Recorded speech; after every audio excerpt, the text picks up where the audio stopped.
What's good, guys? Back with another New York or Nothing video. I know it's been a long time, but hey, better late than never. Let's get it started with the season opener. Man, double overtime thriller with one of I guess the rivals of New York, because Boston and New York have a lot of beef in terms of sports towns like Boston, Philly, New York. And just because the Celtics and the Knicks don't specifically have beef doesn't mean that you don't feel the tension in the air. You don't you're hearing Yankees and Red Sox fans at the Knicks game talking smack to each other and stuff.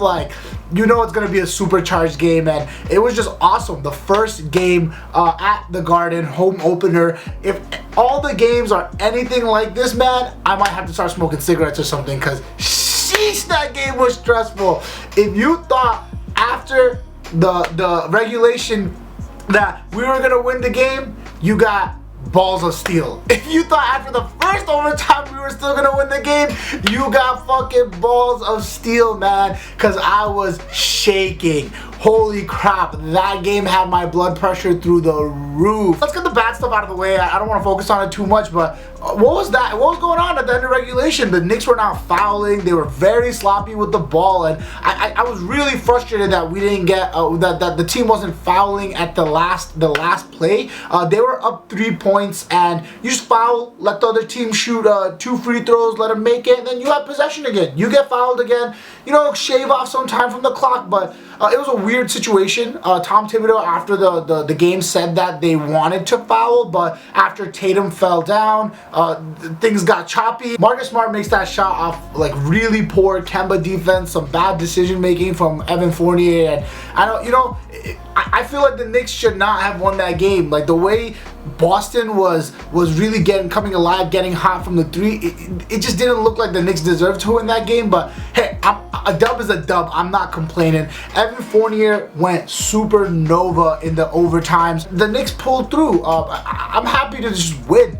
Double overtime thriller, the rest of the NBA watching. It's really nice to get this home opener W, because everyone was counting out the Knicks after the postseason, after the playoffs, after Randle didn't come through. So the first game back in the Garden, the crowd really getting into it. It was amazing to get this W to show the rest of the NBA on this nationally televised game that we mean business. All right, let's get into the game and let's talk about the nitty-gritty stuff. I want to talk about Coach Thibodeau's lineups and his 8-man rotation.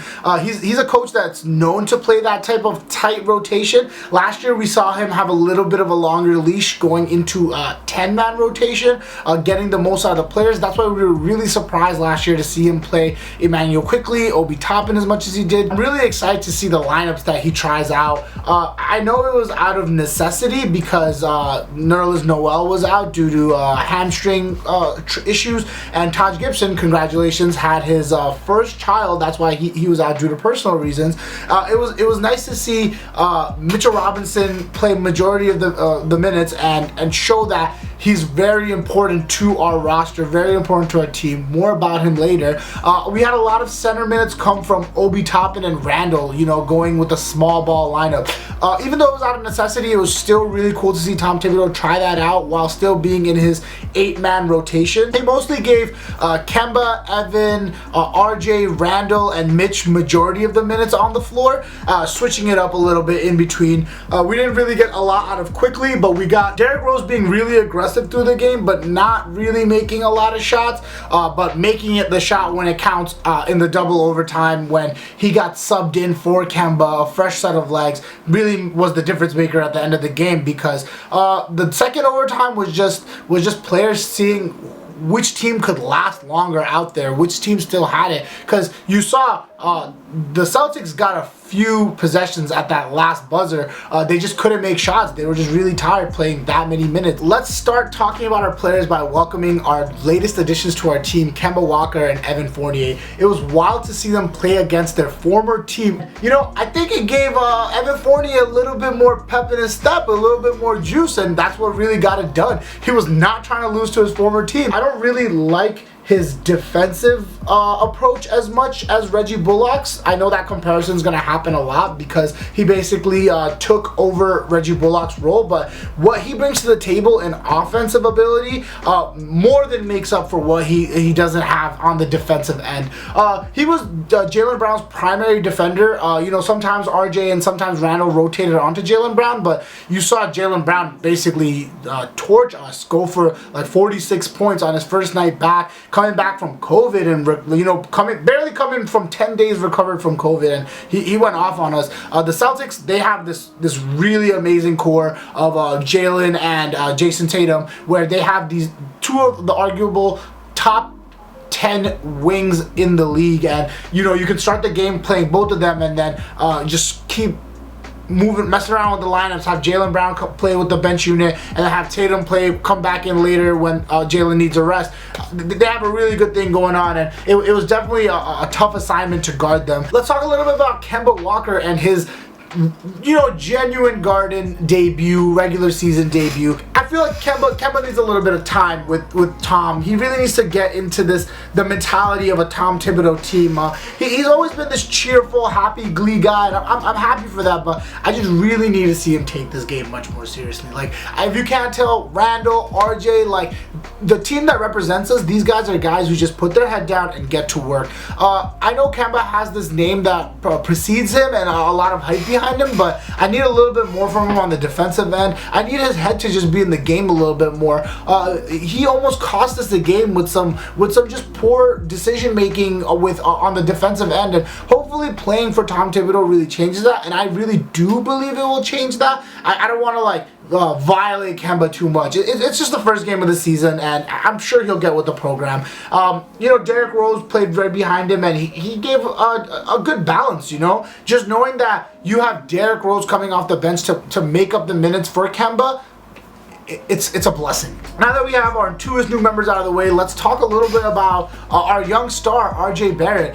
He had a really quiet first half. He was still defending Tatum, and I'm so glad to see him take on that role of guarding the other team's best wing player, best perimeter player, or just best overall player. He kind of put Tatum in Rikers Island, had him locked up a little bit. I think Tatum also had a poor night in general, but you have to attribute some of that to RJ's defense. He positioned himself well against Tatum, and even though he had 0 points in the first half, he really got it going in the second half. We saw that his shooting is still a viable option. Hopefully continuing that 40% shooting from last year, and we saw him in open space and against other defenders, like kind of taking it in, getting aggressive, and that's what we want to see from RJ. I liked what I saw from him in the second half. It's good to know that we can rely on him and he can get that going in the second half. Obi gave us a spark that, it was kind of like what happened in the playoffs last year, where we were kind of desperate. We don't really have another center to play besides Sims, who's our rookie, who got a little bit of burn. But, playing that small ball lineup with Obi and Randle really paid dividends. It gave us more athleticism. We were able to move quicker on the floor. And, Obi is this smart player.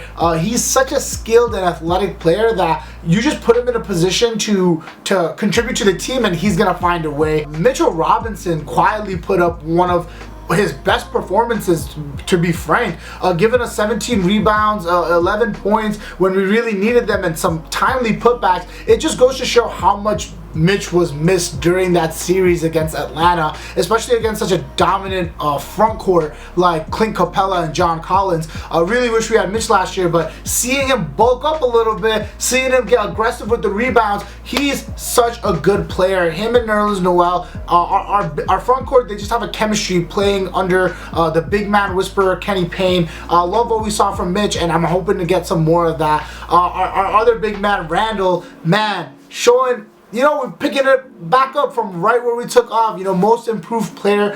He dropped over 30 points, close to a triple-double, trying to show that he can get involved in every way. Some timely assists, some very helpful heads-up plays, just overall good feel for the game. The only critique I would have of Randle's game is he's still relying a little bit too much on that ISO ball, thinking he can just, you know, create a play on his own where it's just a broken play, he doesn't have it and then turns it over or takes a bad shot. I want to see him trust his other teammates more, and I really do believe that Evan Fournier is going to be such an upgrade to Reggie Bullock and Randle's two-man game, where we saw Evan Fournier has that ability to dribble, penetrate, to create more for himself outside of what Randle can create for him. He has Bullock's catch and shoot ability, but adds a lot more to the game in terms of he can pass the ball, he can, you know, dribble out of a defender and make something for himself. So I love what I saw with Randle and Fournier, their connection. Love to hear the Garden rocking the way it was, seeing all the fans, Spike Lee, you know, Tracy Morgan, ASAP Ferg,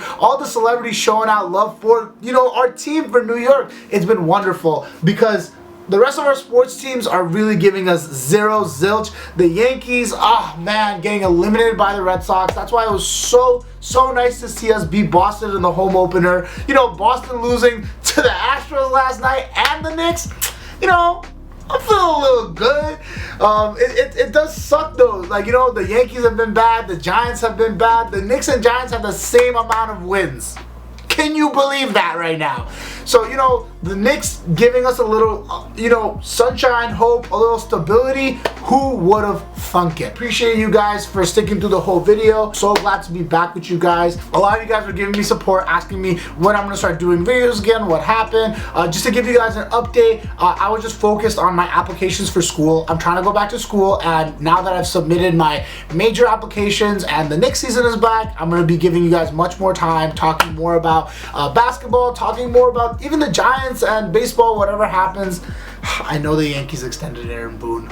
We will talk about that. Make sure you guys are liking, commenting, and subscribing to my channel if you guys like my content, if you want to hear more about New York sports. Really appreciate everything from you guys, and I will talk to you guys very, very soon. Peace.